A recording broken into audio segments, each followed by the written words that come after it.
This morning on BRN, the biggest mistakes people make when buying a new car. Joining me now to discuss this, Ray McGrath is an automobile enthusiast. Ray, so great to see you again. Thanks for joining us this morning. Oh, glad to be with you, Jeff. Edmunds just released the 5 biggest mistakes people make when buying a new car. And I wanted to run them by you to get your perspective. Let's start with number 1, trading in a vehicle with negative equity, something that's happening more and more, Ray. Yeah, I mean, obviously, that's a problem because people overpaid a little bit during the pandemic. Cars are, they're not investments, they're depreciating assets, and that's all too familiar. And people are extending, or they're rolling it over into the new loan and extending the time period. So it's a big conundrum.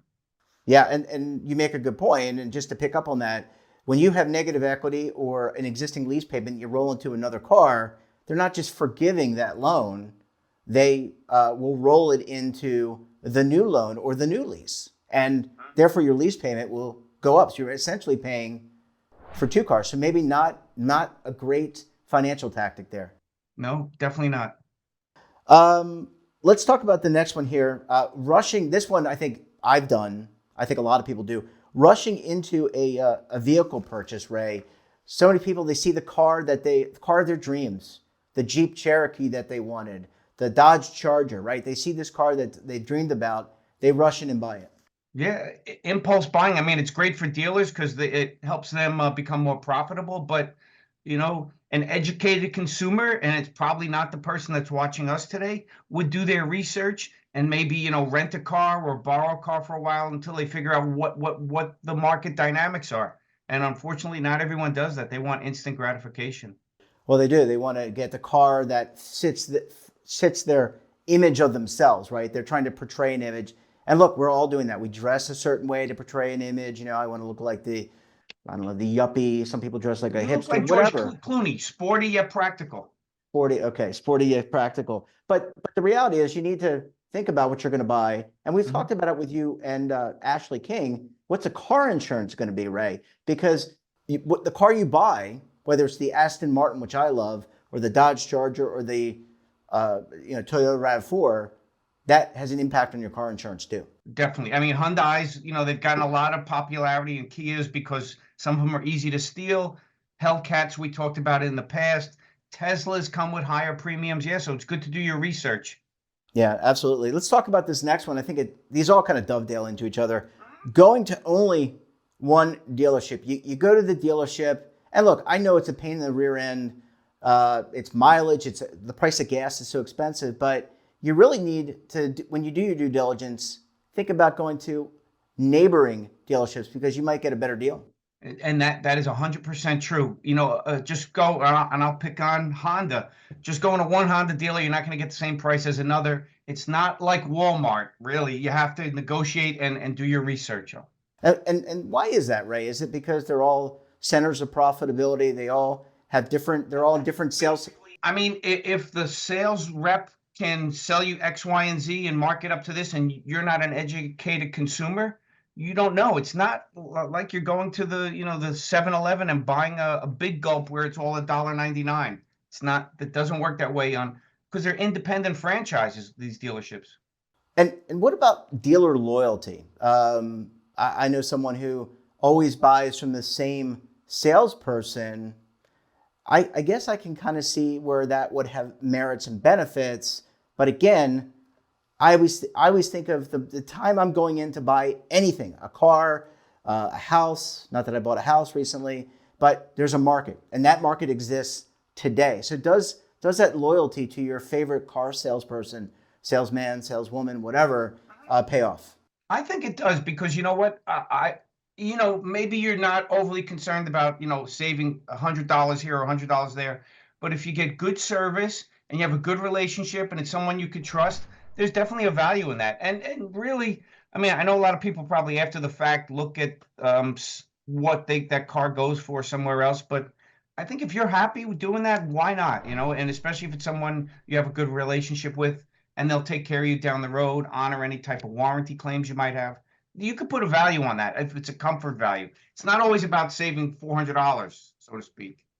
Yeah, or $400 amortized over a 5-year, 60 payment loan, right? I mean, it's really small, even for the most modest consumer. Ray, just to follow up, one more thing.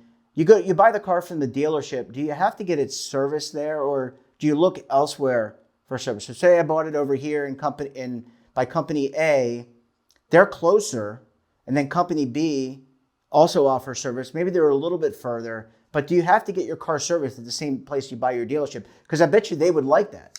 They would, because I mean, theoretically, the dealerships make a good living off the service part of their franchise.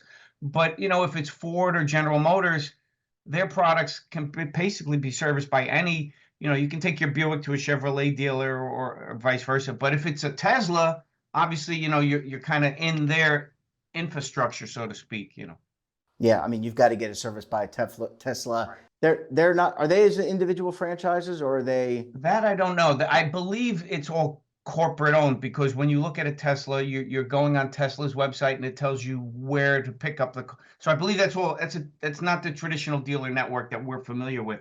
When Yeah. you're dealing with Audi or Honda or Chevrolet. So. Yeah, much more homogeneity, if I can use that word. I'm into big words today. Last question, Ray. Let's talk about dealership pricing. I think buying a car, I can't think of anything else. Maybe buying a house, but that transparency not always there.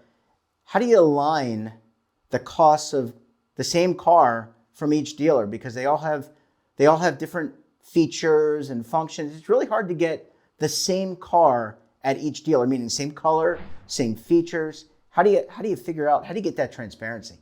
Yeah, there's definitely a gap in the marketplace for that, but I'm not sure, Jeff, because that's a tough one, because you're never going to find the exact same suite of even if you want a particular color and exterior, interior, but then and the same options.